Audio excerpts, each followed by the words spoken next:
What's going on, everybody? It's Daryl D. Frater here, and welcome back for another episode of the Sharpshooters Consulting Session. Today, we have my buddy Jezrel White here, and we have Jennings, that I know from the College of New Jersey, and we're going to have a great session here on becoming a traveling photographer entrepreneur. So, Jezrel, can you please introduce yourself? Tell us a little bit about what you do, and then we'll jump right into it. Hey, my name is Jezrel. Right now I'm traveling with a couple of my friends, my wife, a couple of artists, and we're working with other people who believe in what we're doing. So we're working on a documentary right now that's about religion. We're looking to bring people together. We're working on music. My friend Trey, he produces music. He's an artist as well. So we're just looking to bridge gaps between all people. So photography is kind of my means to do that. It's my expression. So, I'm not limited to that, but that's really what my focus is. Oh yeah, he's a rock star, man. I've been talking to him for a few months now. We met on LinkedIn through a couple of friends that we have in mutual, and we're gonna see how we can add some value to you and what you got planned, man. So tell me a little bit about yourself and tell us everything about like your plans for the future and how you want to use photography to help you and your dreams to build this business to have that freedom that you want, to fulfill your dreams. So mostly currently I'm a student and kind of doing photography on the side. So I do freelance e-commerce photography and then other freelance events, as well as working with the College of New Jersey doing photography. Kind of been in and out of photography for about 6 or 7 years. Okay. But to me, it's kind of, like I know you said you're not sort of limited to just photography, but to me, I kind of see it as a way to do a lot of different things. So it's sort of a tool for all of the various things that I'm interested in and kind of get closer to those. So I really love concert photography. So I've gotten to do concerts and meet artists and do stuff like that, and also documentary photography. So it's kind of just in a similar sense to you, my way of kind of getting into places I love, doing the things I love to do. That's great. That's great, man. I love the passion. I love it because you're using photography as a gateway to fulfill your dreams. And that's awesome, man. And you said you've been doing it for 6+ years? Yeah, I started. That's right. How old are you? 21. Oh, man. So you've been doing it early, man. That's great. Happy for you, bro. And currently, you're still an intern at Rock Nation? Or was that like a summer thing? Or? So I was interning with them over the summer, but as school started and my schedule was kind of more busy, I transitioned to kind of doing e-commerce photography for them. So that's sort of a freelance gig now more than an internship. Nice, man. That's a great opportunity. I'm really glad that you had that opportunity because just being in the room, and when you told me a little bit about that before, when I did your quote for the 10-second tips, it was a great story, and I saw that as a great thing that you were doing and that connected you with a lot of influential people. But going forward with the session, what's your plan of action, or what is your idea of what you want to do in terms of photography, in terms of being an entrepreneur in that sense where you use photography to achieve some kind of goals? What is your current idea of that?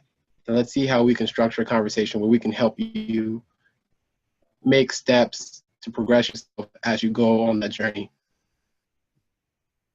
Yeah, it's always like what's your current Yeah,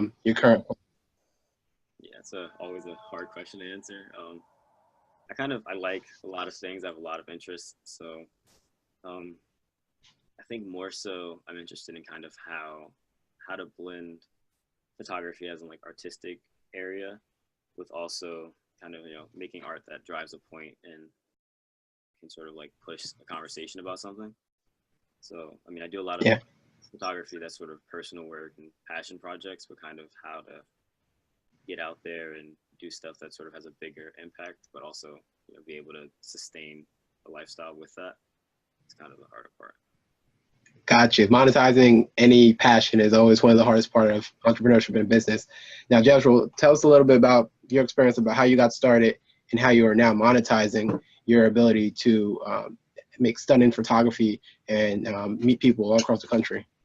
Well, really, I started not knowing that I wanted to do photography.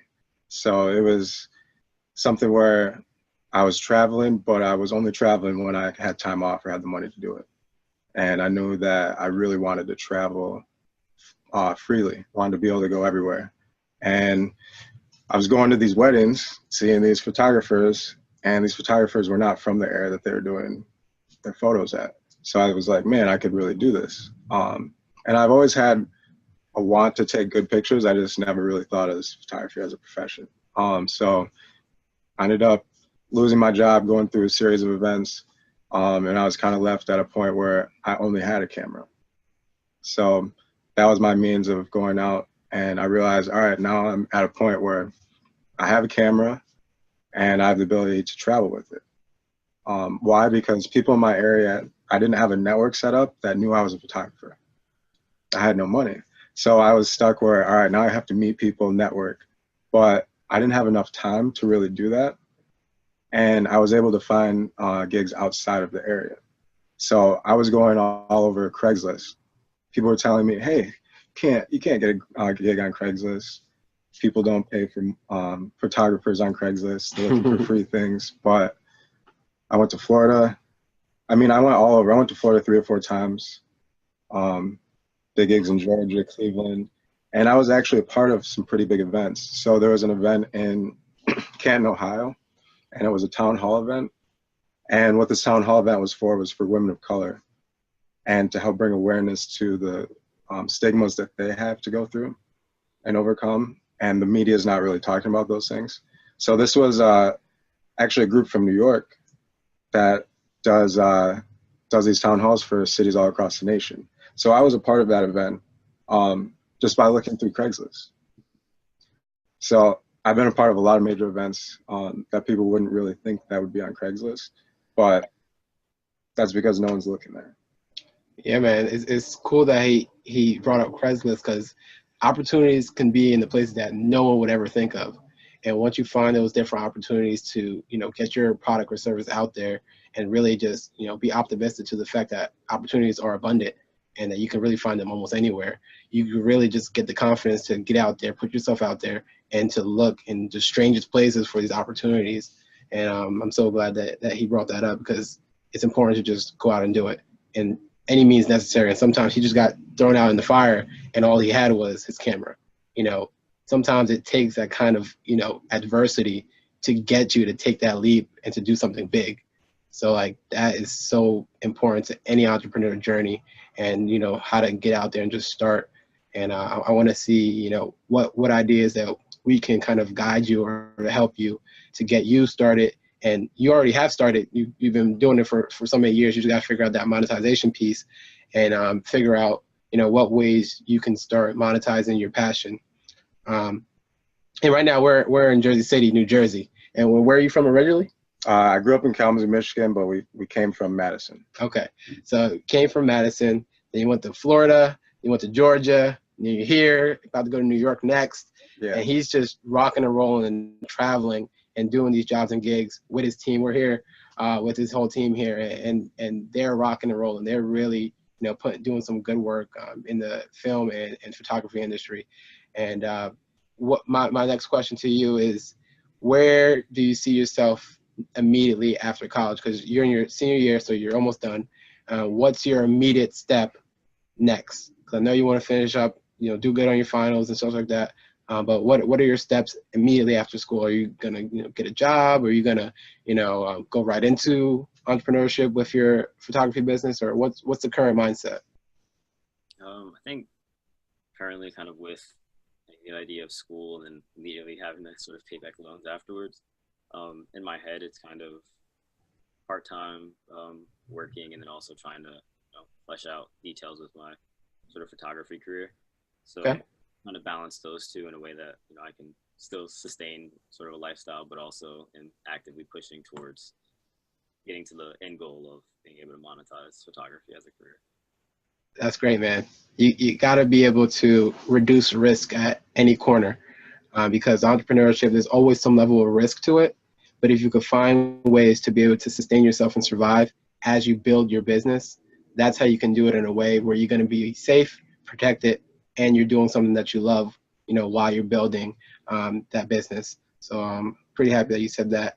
Now, Jezrel, what are some things that you were able to do in the meantime while you were still employed and still trying to build your business? What are some things that can kind of escalate that process so that way, you know, you're working to survive, but you're building something exponentially so you can grow and, you know, it can eventually become your full source of income?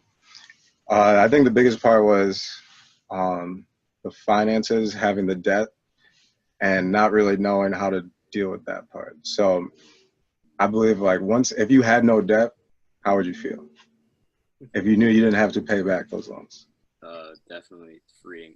I think the idea of kind of getting back to zero it's a big sort of problem, but yeah, that would be a big. So, and I agree with you, but if you could think of it in a different way, instead of thinking of yourself as behind, you just got to think about it. You've invested time into something. So you've essentially already started your business. You started a long time, 6 years ago, or maybe even before you thought about it. But now you're actually doing it. You're putting in the work. So the amount of money that you've invested in, you're just now working to pay that back. And you can give yourself a longer timeline than people actually tell you. You can talk to the people who gave you the loans maybe, and there's different deals that you can work out with them, especially if you're not actually bringing in a lot of income.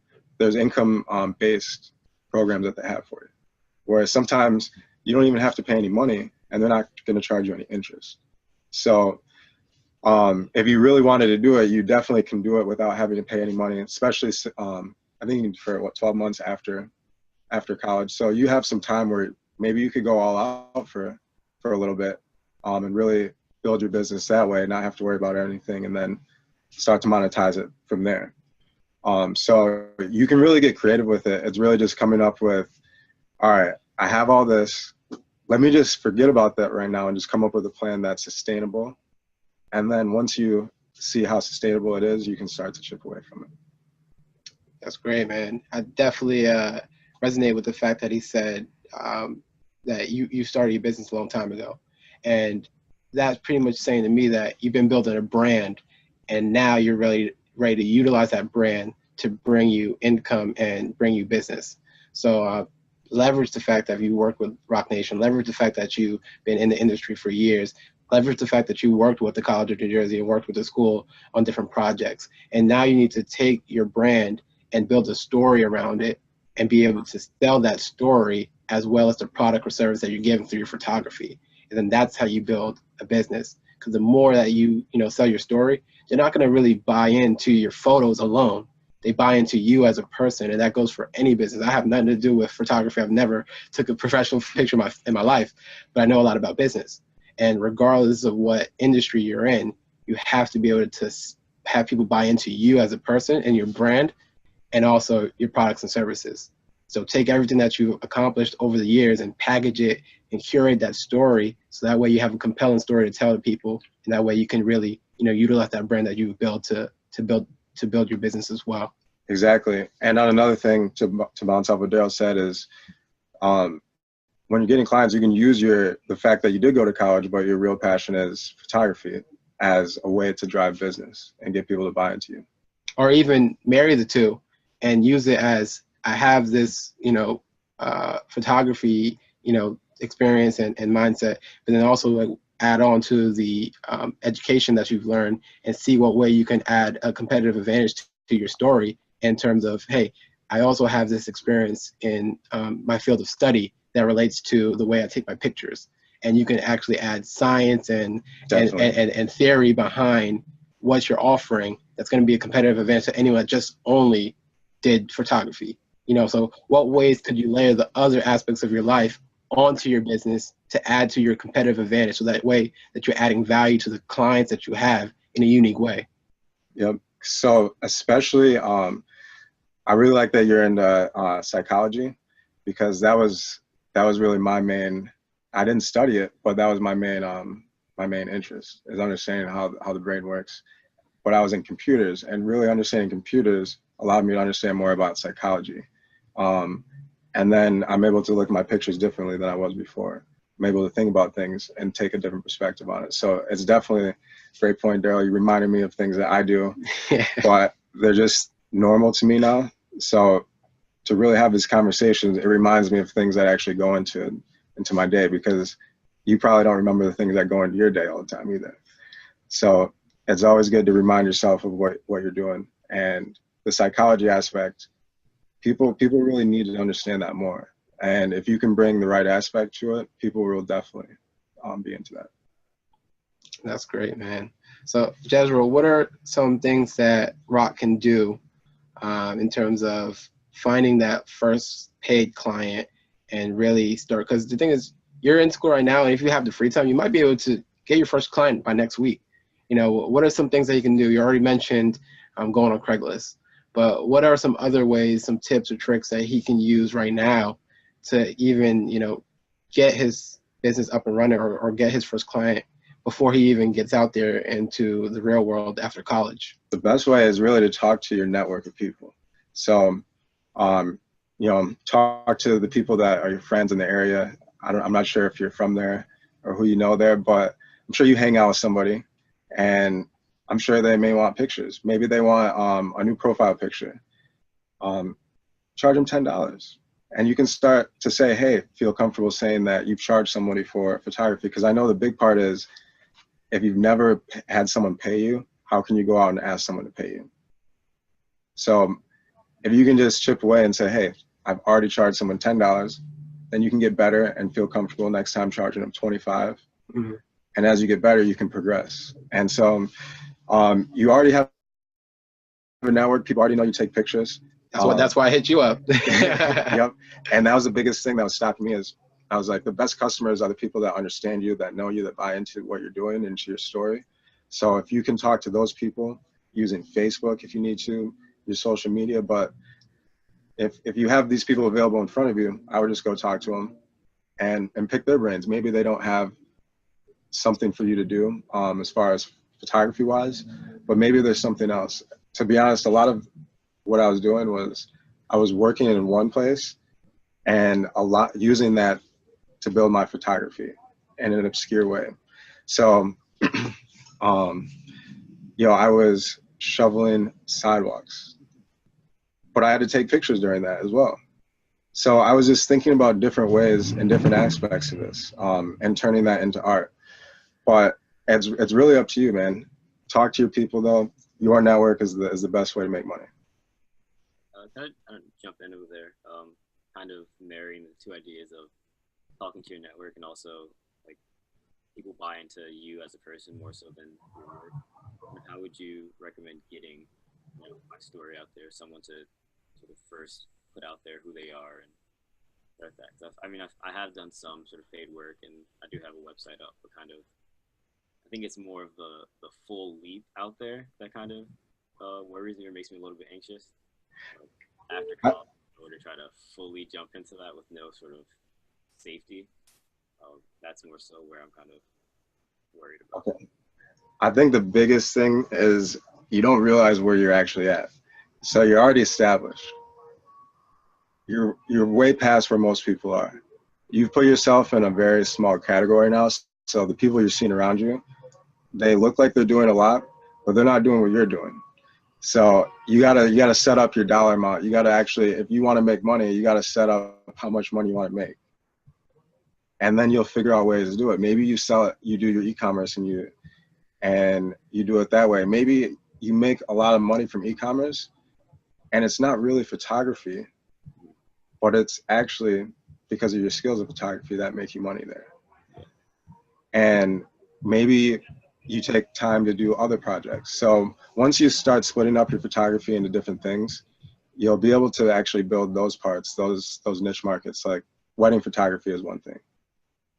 Not everybody's comfortable hiring a wedding photographer when they want portraits. So it's understanding how you market yourself that way.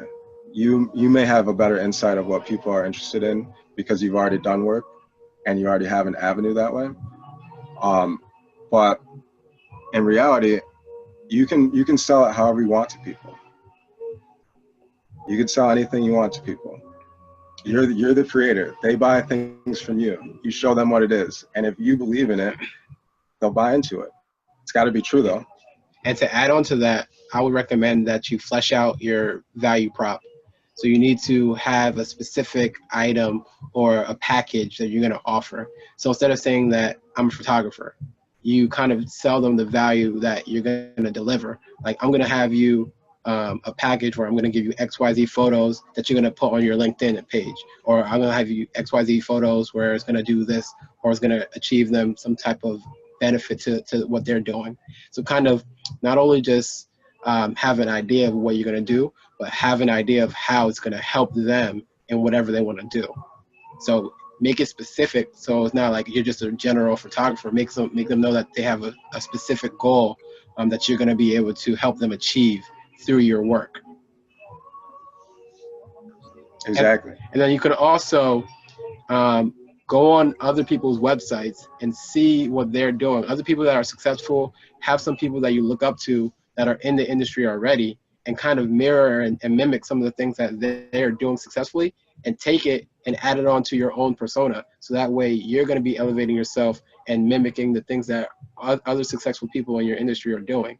But then once you kind of mimic it and do it for a couple of times, you'll be able to take ownership of it, and you'll be able to craft it into your own skill set. Yeah, because really it's just following, you know, I'm learning from somebody else. So that's how I learned. I learned from somebody else. I learned from looking at the internet, looking at other people's websites. Did I like this? Did I like that? And creating my own from that. So the best thing is you're already in your zone. You just got to believe it.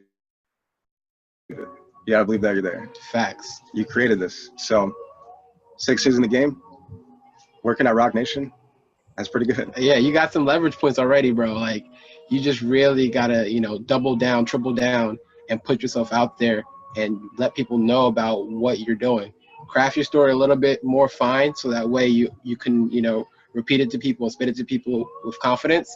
But then once you kind of got that down pack, go out there and meet a lot of people and put yourself in the position to land those clients and to build those relationships with people that are going to be able to help your business for the long term. Yeah, don't be afraid to brag about what you've done, because that's what people are basing whether they hire you or not. You got to sell. You got to sell, man. It's so important. And in entrepreneurship and business, everyone needs to sell. You have to be a salesman, and you have to be your best salesman, because no one's going to sell your product like you. You have the passion and the drive behind it. So you're going to have to utilize the fact that you're the star of the show, and you got to sell your product. You got to sell it. And there's no one else that's going to sell it better than you, because you know it, you live it, and you're not even really selling it. You're just kind of just speaking your life. You're speaking your truth to them. Exactly. And the truth sells on its own. So if you really just get out there and put yourself out there and really, you know, make those connections and really build those clienteles, you're going to do fine, man. You got the credentials, you got the background. And when I was typing up the message to, hey, who wants to get on the show today, you're one of the first people I thought about, because I can remember you on campus with your camera. And, you know, and just simply always having your item of your trade, your camera, having it around with you, you're going to build that brand that I'm the guy with the camera, and then you can start building your brand around that even more. So yep, definitely. There's a time, and it's a long story, but a render writer invited me to an event in Miami. Yeah. And if I didn't have my camera, I wouldn't have taken the pictures that I did. You know, I was just wandering around the market, and that's how I learned who render writer was. See, just like that.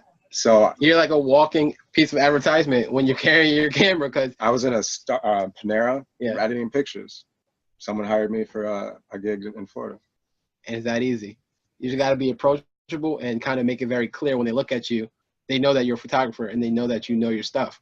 So like whatever you can do to brand yourself in a way where it's very easy for someone to notice what you do and to notice your brand, whether that be certain type of clothes, maybe it's a shirt that has your logo on it and what you do on the back, anything that's going to bring awareness to your brand and allow them to know that you're a photographer and this is what you do, is going to make it so much easier for the sales process, because you're going to be able to transfer that trust even before you even talk to them. So figure out creative ways to do that, and you're gonna have so many opportunities that's gonna come right to you. You're gonna be attracting the different opportunities as opposed to going out there and looking for them. Exactly. And that's when things become fun. When people are just coming to you and opportunities are just coming and all you're doing is focusing on servicing the customers, you're never focusing on the stress of finding new customers, that's when things get fun because no one really has fun selling. Then you'll go out and be a salesman for someone else. Your passion and the fun for you is the photography part. So if you can attract the customers to come to you, you'll do what you think is fun and the customers will be getting the value that they want. And it's a win-win situation. And I think this is a beautiful thing, man. I wish you the best of luck. Do you have any other questions for us? I have one question about how do you feel about film photography? Kind of like the resurgence of film kind of now. I personally started on film photography when 6 years ago when I started, so I have a personal sort of passion for it. But do you think there's sort of a niche for it in terms of like monetizing it, or is it kind of just a artsy thing at this point? There's definitely a market if you live in the right spot, I believe, because you're really dealing with a physical product. Yeah. Unless you digitize it. For me, I never was into film, so I don't have that same passion for it. But you can always make your passion into something that you make money from. You just have to be willing to understand who's going to be looking for what you have, and position yourself in that market. So maybe you have to move to really have people who are willing to be there, because maybe these people want prints or they want the actual film itself. So, Man, I always believe that the riches are in the niches. So if you identify a niche that you love and are passionate about, you can become the best of that niche. And once you're the best, people are going to come to you. So if you establish yourself with that brand that you're the best in that niche, and which is film that you like, you're going to find those customers. Because if there's still a market for it, the market's going to find you if you're the best at it. So if you're establishing that brand and there's a market for it, you can turn it into something that's easily marketable and easy to monetize because you're the best, and it's a tight niche that not that many people are doing. yeah. Because when the competition is big and there's so many people doing the same things, it's hard to differentiate yourself from the competition. So finding that niche is actually a really cool thing to explore. So I would definitely recommend to try it in a way where you're testing it out, testing to see if there's a market, testing to see if you have the potential and the passion to be the best at it. And once you dive deep into it, you'll be able to judge to see if this is the direction you want to go, or if you're going to want to pivot and do something else. So I'm fully supportive. I want you to try that and test it out. See if that's going to be your expertise. And if it works, cool. If it doesn't, you find something else to do. And that's perfectly okay. Exactly. So sometimes you may see something before it actually is a huge market. So that may be what you're seeing as well. So don't be afraid to try anything that you want to do. It's just setting yourself up to not go all in on that if you're not really sure. Absolutely. Man, go all in. And even if you're unsure, go all in. But guess what? You don't lose anything. You just pivot and do something else. So it's like I always, and I'm sorry, I don't mean to step on No, that's toes. good. I agree with him. Like at any point, I agree. While you're in, you go all in, but don't be married to it. Be able to pivot as soon as you find something better until you solidify yourself and you know for sure that this is what you want to do. He said it better than I did. So that's what I meant. Yeah, going all in was the wrong term. So yeah, when you're married to something, you don't really have a way to get out of it. It's really, and divorce is expensive. You don't want a divorce, man. You want to be able to jump and bounce around until you really find the thing that you want to commit to. Exactly. Continue. So like, let's say you're getting paid gigs. Maybe during your gig, you could talk to people and ask them how they feel about film. And then you can build your client base while you're while you're already making money somewhere else. So you're not forcing anything. You already have people who are interested in the idea. They've already seen you work. So you're creating that market on your own that way. That sounds like a great idea. I like that one. All right. What else you got for us, man? I think more so. I guess it's kind of a personal one also. But the idea we live in sort of a world where social media kind of takes over. Do you have any tips for how to sort of market yourself through that, especially for me, who's kind of more of an introverted person to begin with? Put that out there, and what tips or tricks for that? It's what do you want out of social media? Because I'm introverted per se. Are you looking to get people to pay you from finding you on there? Do you just want to have people enjoy what you're doing? Do you want to spread a message through it? You know, what's your goal to actually be on there? So I think so. I just recently put up a website because to transition kind of from Instagram because of it's more of a place for people to find their work and see that as opposed to Instagram sort of more social aspect. Yeah. So kind of just have a place where people can see my work and hear stories and sort of post generally about what I'm doing and the projects that I want to do. Have a sort of general platform for people to land on and see my story, who I am, and what I want to do. But sort of out there in a way where I don't necessarily show. I'm not putting Instagram stories on every day about what I'm doing or anything like that. Yeah, and it's not something that you need to keep up with putting up Instagram stories. The people who follow you will follow you. So it's just understanding that who you're positioning your social media for. Are you looking to be like everyone else and have a bunch of followers, or are you looking for people to engage with you and connect with you? Because that's really the most important thing. That's how Daryl and I are here. Is we met through a social network, through LinkedIn, and we've seen each other on different platforms, but we're not there because it's Instagram. Yeah, man. Social media does play a huge role in businesses today. And like Jezrel said, you got to figure out why you're there and figure out your strategy. Is Instagram or social media going to be your avenue to sell, or is it going to be your avenue to build a brand? You got to really figure it out because you don't want to blur the lines. You want to have a distinct reason for what you're doing on those platforms.